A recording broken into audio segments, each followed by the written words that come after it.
प्रतियोगी परीक्षाओं के लिए कुछ महत्वपूर्ण प्रश्न सामान्य ज्ञान इतिहास विषय से संबंधित हैं। तो शुरू करते हैं। प्रसिद्ध भीमबेटका गुफाएं स्थित है। कहाँ स्थित है? इसमें 4 विकल्प है।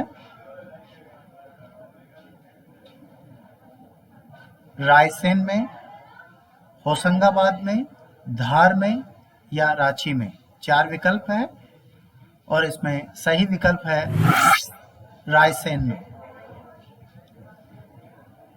प्रसिद्ध भीमबेटका गुफाएं मध्य प्रदेश रायसेन जिला में 1957 में विष्णुधर वाकड़कर ने इसकी खोज की थी। यहाँ प्रमुख रूप से कला का नाटकीय साक्ष्य भीमबेटका के समकक्ष से प्राप्त होता है। इन गुफाओं से ताम्रपाषाण काल एवं ऐतिहासिक काल के साथ विभिन्न कालों के चित्र मिलते हैं।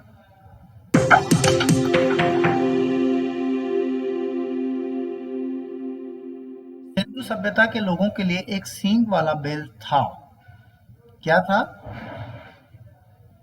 इसमें 4 विकल्प: अ देसी पशु, ब पवित्र पशु, स विदेशी पशु और द बलि पशु। सही विकल्प है इसमें पवित्र पशु। सैंधव सभ्यता के लोग पशुओं की पूजा करते थे। एक सींग वाला जानवर सबसे महत्वपूर्ण था। इसके बाद कुब्बड़ वाले सांड का महत्व था। यह वृषभ शक्ति का प्रतीक माना जाता था तथा नाग पूजा भी वहां होती थी, जो लोथल से इसके प्रमाण मिले हैं।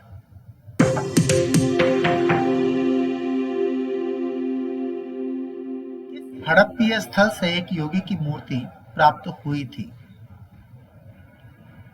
इसमें भी 4 विकल्प: मोहनजोदड़ो, रंगप्पा, राखीगढ़ी। सही विकल्प है मोहनजोदड़ो। मोहनजोदड़ो से पशुपति की मूर्ति पद्मासन मुद्रा में प्राप्त हुई और पद्मासन योग की ही एक मुद्रा है।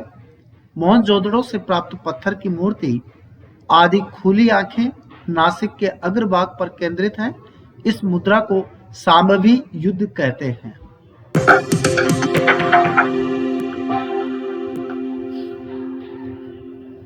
जूकर संस्कृति एक है। क्या है ये? प्रारंभिक हड़प्पीय संस्कृति, परिपक्व हड़प्पीय संस्कृति, परवर्ती हड़प्पीय संस्कृति या इनमें से कोई भी नहीं। 4 विकल्प। इसमें सही विकल्प है परवर्ती हड़प्पीय संस्कृति। परिपक्व हड़प्पा काल के बाद एक नगर विहीन काल आया जिसे उत्तर हड़प्पा काल कहते हैं। इस काल में हड़प्पा क्षेत्र में लोगों का पूर्व एवं दक्षिण की ओर प्रव्रजन हुआ। सिंधु में उत्तर हड़प्पा को जूकर संस्कृति कहते हैं। 5वां प्रश्न, समाधि एच का संबंध हड़प्पा संस्कृति के किस स्थल से है? कालीबंगा, रोपण, हड़प्पा, पिराप। सही विकल्प है हड़प्पा। ये चित्र है हड़प्पा का।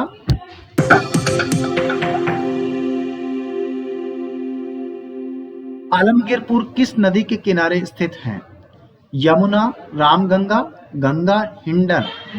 सही विकल्प है हिंडन। आलमगीरपुर उत्तर प्रदेश के मेरठ जिले में हिंडन नदी के तट पर स्थित है। सिंधु घाटी के लोगों को किस खेल की जानकारी थी? 4 विकल्प: रथ दौड़, घुड़सवारी, पासे का खेल, पोलो। इसमें सही विकल्प है पासे का खेल। सिंधु घाटी के लोगों को पासा, लट्टू एवं पिट्टू का खेल की जानकारी थी। एक मुहर पर मुर्गों को लड़ते दिखाया गया है तथा शतरंज की गोटियां तथा लोथल से खेलने के 2 बोर्ड का उदाहरण मिलता है।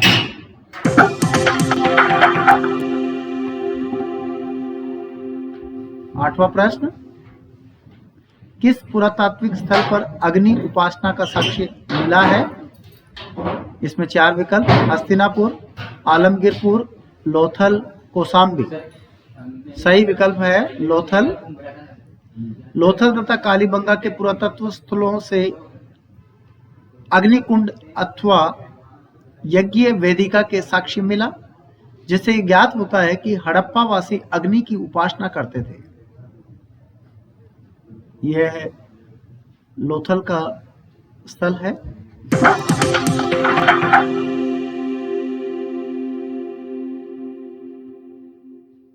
वेदों को कहा जाता है।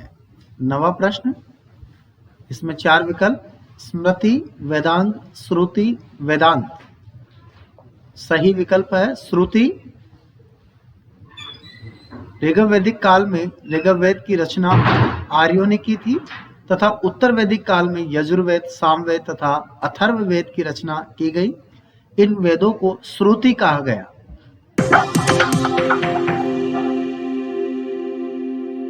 उपनिषदकालीन अश्वपति कहाँ का राजा था? पांचाल, मद्र, केकेयी, मत्स्य। 4 विकल्प, जिसमें सही विकल्प है केकेयी। केकेयी के अश्वपति राजा था। राजा अश्वपति केकेयी जनपद का दार्शनिक था।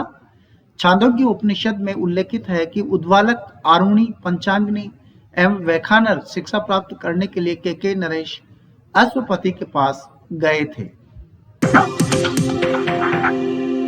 सुल्तान महमूद गजनवी ने भारत पर कितने बार आक्रमण किया? 4 विकल्प: 20, 17, 18, 19। सही विकल्प है 17 बार। सुल्तान महमूद गजनवी ने भारत पर 17 बार आक्रमण किए, किंतु इन आक्रमणों का उद्देश्य भारत में स्थायी मुस्लिम शासन की स्थापना करना नहीं बल्कि लूटपाट करना था। भारत की राजधानी पुरानी दिल्ली से नई दिल्ली कब स्थानांतरित की गई? 13 फरवरी 1931, 10 फरवरी 1931, 11 फरवरी 1931, 12 फरवरी 1931। सही विकल्प है 13 फरवरी 1931। दिसंबर 1911 ईस्वी में ब्रिटिश सम्राट जॉर्ज पंचम और महारानी मेरी के भारत आगमन पर उनके स्वागत हेतु दिल्ली में एक दरबार का आयोजन किया गया। दिल्ली दरबार में ही 12 दिसंबर 1911 को सम्राट ने बंगाल विभाजन रद्द कर घोषित किया। साथ ही कलकत्ता की जगह दिल्ली को भारत की नई राजधानी बनाने की घोषणा की। पुनः 13 फरवरी 1931 में भारत की राजधानी पुरानी दिल्ली से स्थानांतरित करके नई दिल्ली किया गया।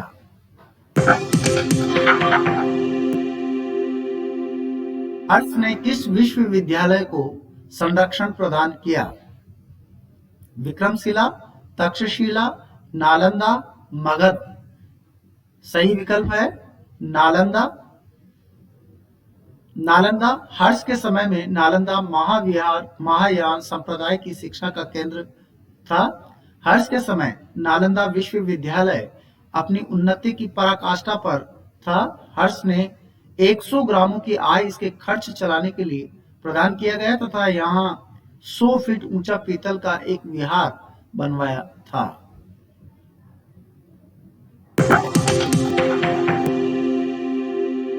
उड़ीसा का प्राचीन नाम क्या है?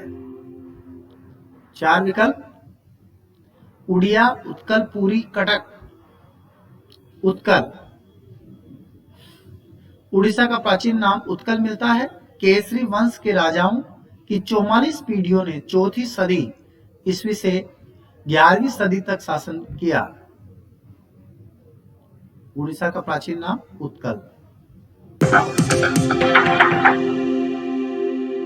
इसने कहा था मानव स्वतंत्र जन्म लेता है किंतु वह जंजीरों से जकड़ा होता है। 4 विकल्प दिए: मॉन्टेस्क्यू, रूसो, वाल्तेर, कार्ल मार्क्स। सही विकल्प है रूसो। रूसो ने अपनी पुस्तक सामाजिक समझौता सोशल कॉन्ट्रैक्ट में लिखा था कि मानव स्वतंत्र जन्म लेता है किंतु वह जंजीरों से जकड़ा होता है। रूसो ने प्राकृतिक विचार का प्रतिपादन किया।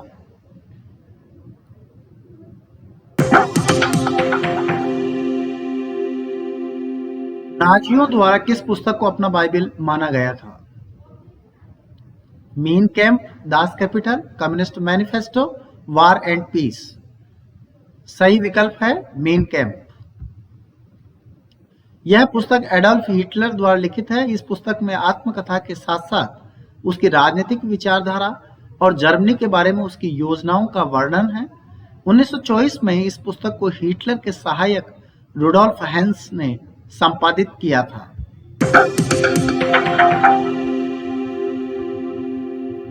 रैदास किसके शिष्य थे?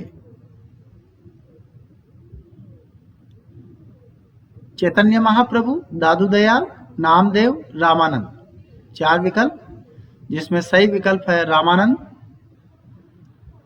रामानंद के रैदास को रविदास के नाम से भी जाना जाता है। रैदास की ख्याति से प्रभावित होकर सिकंदर लोदी ने इन्हें दिल्ली आने का निमंत्रण भेजा था। मध्य युगीन साधकों में रैदास का नाम बड़ी शिद्दत के साथ लिया जाता है।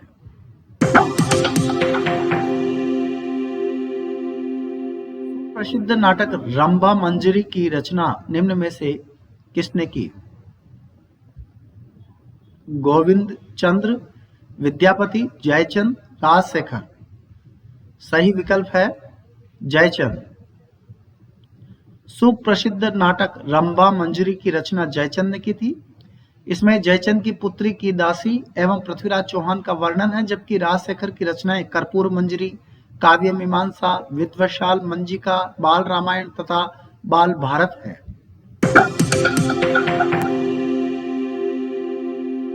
निम्नलिखित में से कौन डिवाइन कॉमेडी के लेखक है?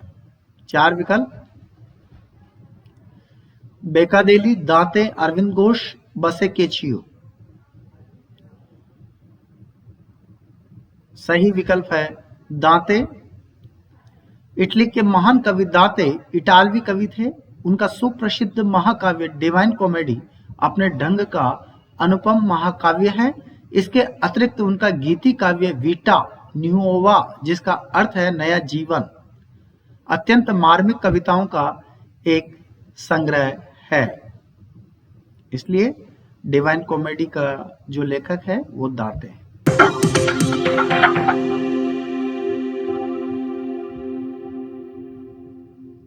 मिर्जा गालिब किस सम्राट के समय में था? 4 विकल्प, अकबर, जहांगीर, बहादुर शाह द्वितीय, औरंगजेब। 4 विकल्प, इसमें सही विकल्प है बहादुर शाह द्वितीय। मिर्जा गालिब उर्दू एवं फारसी भाषा के महान शायर थे। इनको उर्दू भाषा का सर्वाधिक महान शायर माना जाता था। गालिब नाम से लिखने वाले मिर्जा मुगल काल के आखिरी शासक बहादुर शाह जफर के दरबारी कवि भी रहे थे।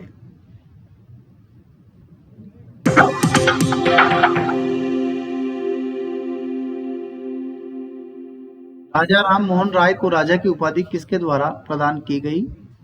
4 विकल्प हैं इसमें, जॉन डिग्वी, विलियम बैटिक, कलकत्ता के अभिजनों द्वारा, अकबर शाह द्वितीय। 4 विकल्प, इसमें सही विकल्प है अकबर शाह द्वितीय। अकबर शाह द्वितीय मुगल वंश का 18वां बादशाह था। वह शाह आलम का पुत्र था। लॉर्ड हेस्टिंग्स ने ईस्ट इंडिया कंपनी की ओर से मुगल बादशाह को दी जाने वाली सहायता बंद करा दी। इस पर अकबर ने राम मोहन राय को राजा की उपाधि प्रदान की और उनसे इंग्लैंड जाकर बादशाह की पेंशन बढ़ाने की सिफारिश करने का आग्रह किया।